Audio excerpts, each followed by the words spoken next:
David, look, I've marked all the places I want to visit.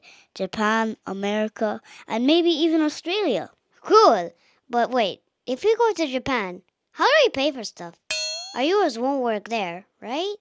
Yeah, I can't just buy ice cream with euros everywhere. What do people use instead?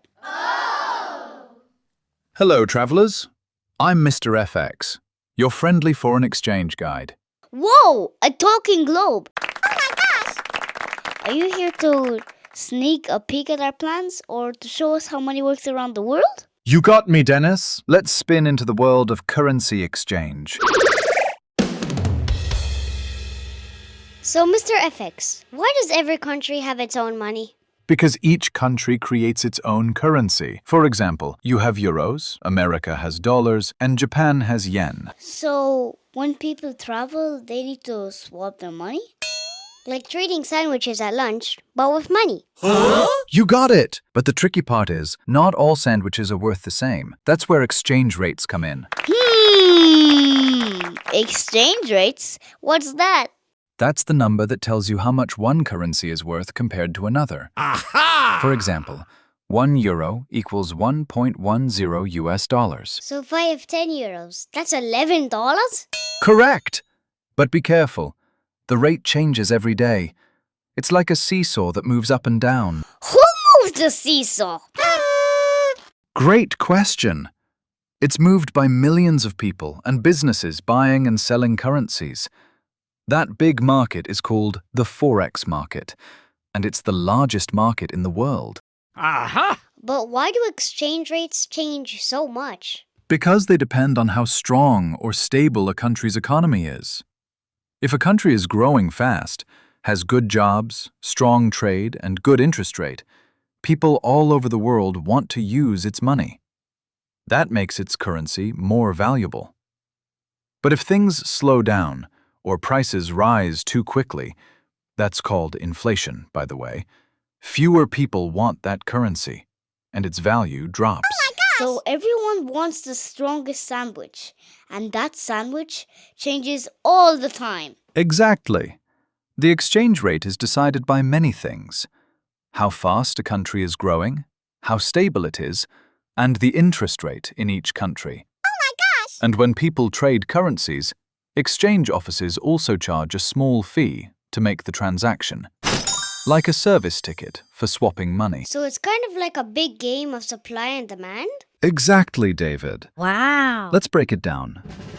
The supply of a currency means how much of your country's money is being shared or traded around the world. So, when other countries buy things from us, like toys, games, or even cars, they need our money to pay for them. That's right. When other countries buy your country's products, they need your currency. Aha! That means more people want it. Higher demand for your local currency. And when demand goes up and the supply is limited, the currency becomes stronger. Oh, like when everyone wants the same cool video game, it becomes super popular and valuable. Perfect example, David. Now, when your country buys things from other countries, like Japan's gadgets or Swiss chocolate, you need their money to pay for it. That's called demand for a foreign currency. Wow, so money's value is like a roller coaster that never stops. Exactly. It's always moving and changing, always balancing supply and demand between countries. I read that money used to be worth as gold. Is that true, Mr. FX? That's a sharp question, David. And yes, it's true. Long ago, countries used what was called the gold standard. Huh?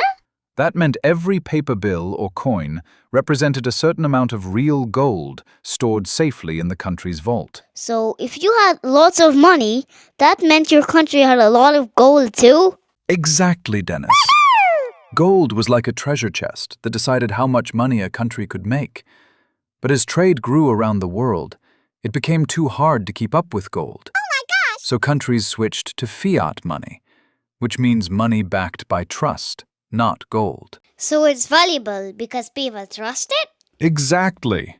Money works because people trust the government to keep it safe and stable, the banks to store it and help pay for things, each other to accept it when they buy or sell stuff. Trust is what keeps money alive? That's right. Gold made money shiny, but trust makes it work. Okay, Mr. FX, one more thing. What are interest rates really? Ah, interest rates. They're like the price tag for borrowing or saving money.